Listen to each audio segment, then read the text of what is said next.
career, because we started off as leading-edge multimedia artists, but we knew that we had to create a business to create the technology. All right, born in Toronto, Canada, February 3rd, 1959.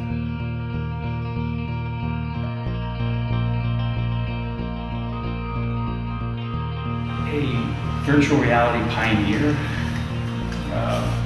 artist, and entrepreneur. And now, you know, to be truthful, I spend whatever 90% of my time is as a businessman, helping to run the company.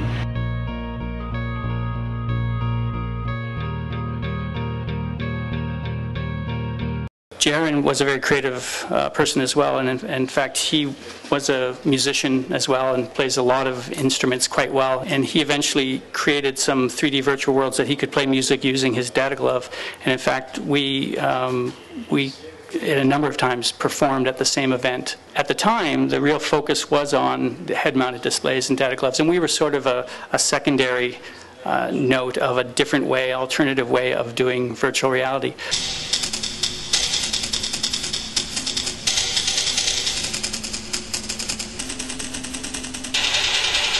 A lot of the audience wouldn't actually get that I was really triggering things. So they thought I was just like being very good at choreographing myself to arrive at the same time that things would actually burst or move or sound happen.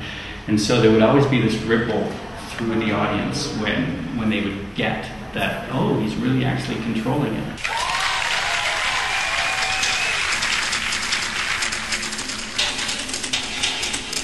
I think we were very lucky, okay. And we were very naive in that we had no idea what it would take to get from the beginning of what we were doing to where we were going. And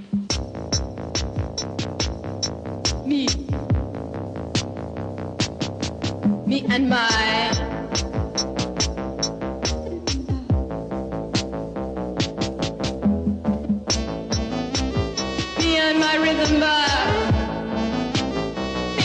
rhythm box. This combination of the different technologies I'm going to show you are the evolution of that original technology. What was called the Mandela system. It was a very enjoyable time. It was a very fun time. It was the beginning of multimedia. It was very experimental, and everything seemed new. Now there's so many opportunities to do so many different things in so many different ways. It's a lot of the great things that are happening now are somewhat lost, unfortunately, because there are so many great creative projects that are going on with multimedia. In the beginning, it was a lot of media festivals.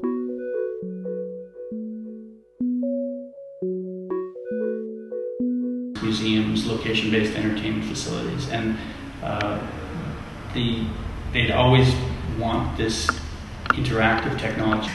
You know, for them, a great technology, because they'd have joysticks and keypads and things, but 10,000 kids later, which probably would only be a month, it would be broken. So here's something that, you know, we heard back 10 years later from some of the museums and science centers that are still running our Amiga-based systems, and they've never had problems because no one ever had to touch anything. So the idea of being able to create an interface that with the cameras was the idea, of course, that you never had to really touch anything.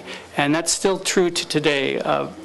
Everything that we create allows you to do your interactivity without touching, and that's one of the powers of video cameras. Is the prominent use of it was these engaging interactive experiences that were very much game-like.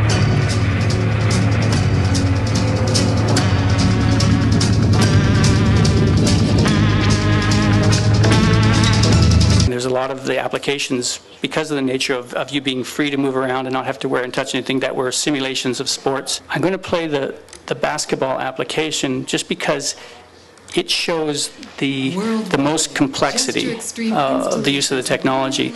The idea that when you're immersed in the virtual world, you really can use all of your body, and very dynamically we can follow the body. Experience of going one-on-one with some of today's top NBA and WNBA stars. They once again turn to the team at Vivid to deliver the state-of-the-art in full-body immersive virtual reality.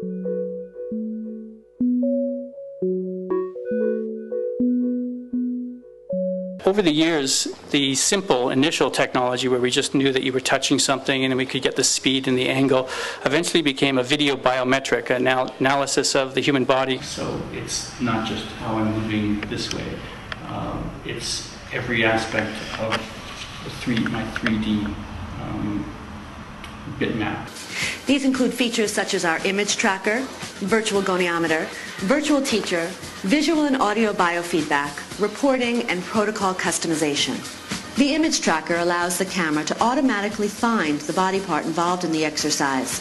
The things that we were able to do along the way was to create the technology for a lot of different uses. The first virtual set for production for television, the first interactive floors and surfaces, and the first sort of point and control. All of this happened by about the year 2000. In 2000, we wanted to adapt the technology so it could be used the gesture analysis. So we created things where we used multiple cameras, in this case 2 cameras, what we called our Gest Point technology.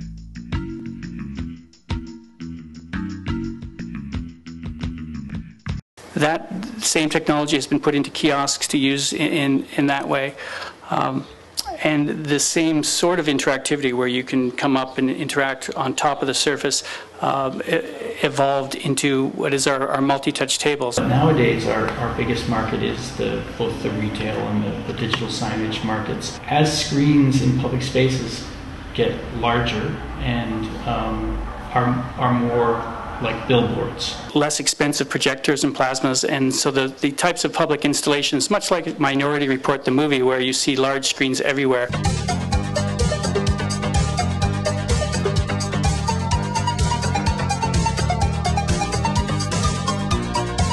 So a lot of these are actually being used as digital signage in public spaces. You know, interaction on the floor of the wall. It's the same system, so it just dynamically changes that, whether it's in the window of the wall of, in this case, an airport, or in the window of a store and people are walking past. It's about picking up their movement and their gestures and letting them interact inside of the environment. An interactive window in a mall, and there was an avatar on the screen. So as you came up, as you walked by the window, the avatar would be talking and saying, "Hey, come over here."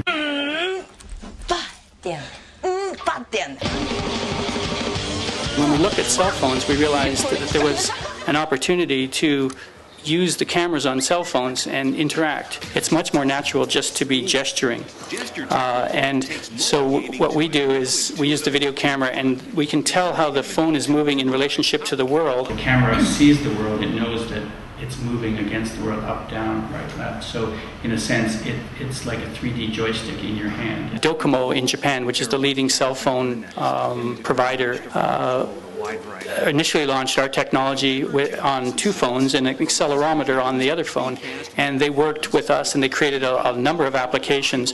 Now there's well over 100 games and applications, and everything that an accelerometer can do, it turned out that the camera could do. The Wii has been very good for us in that it's stimulated people to think about gestures. It's a very popular technology, and a lot of the computer designers and manufacturers of entertainment devices are now looking at what's the next step to do that sort of gestural control, and we're very lucky to have had this wonderful journey with our technology and be positioned to deliver these sophisticated technologies and be able to do it on phones and be able to use the depth cameras to actually do all that sort of control and analysis of gestures without having to have people once again wear, hold, or touch anything, which is sort of our dream and ideal of the way people interface with computers.